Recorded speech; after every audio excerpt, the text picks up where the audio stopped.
So if you want to succeed in life, should you spend most time leveraging your strengths or fixing your weaknesses? If you're going to spend most time anywhere, spend most time on your strengths, leveraging them, and then managing around these. Why?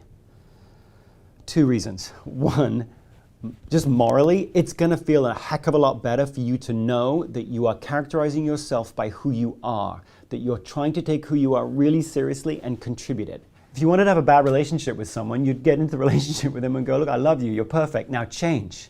And many of us, when we spend time focused on our weaknesses, we're actually building that sort of relationship with ourselves. We're wishing we were different. You've got this kind of confrontational relationship with yourself.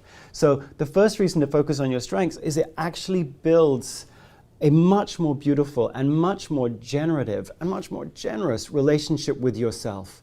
That doesn't mean that you don't try to leverage your strengths intelligently, that you don't try and figure out the best and most helpful way to contribute them. You do. If you happen to be really strong at being assertive, it doesn't mean you just shout at people all the time. It means you figure out ways to use your assertiveness intelligently. But at least when you're doing that, you are building an affirming relationship with yourself, which is pretty good. The second reason, though, which is interesting, is that you'll actually grow most, be most productive by leveraging your strengths. Doesn't mean you don't fix your weaknesses. At some point, you've got some things that might get in the way. You better just deal with them. But you don't grow most there. We know that you grow most in your areas of strength. You get exponential growth in your areas of strength. And you get incremental growth in your areas of weakness. Why is that? One reason is just brain science. We know you grow more synaptic connections in your head, where you have the most pre-existing synaptic connections. You grow most in your areas of strength. The other reason, of course, is that a strength isn't what you're good at, and a weakness isn't what you're bad at. A strength is what strengthens you, and a weakness is what weakens you. We know that because, frankly, there are some things that you're really good at that weaken you.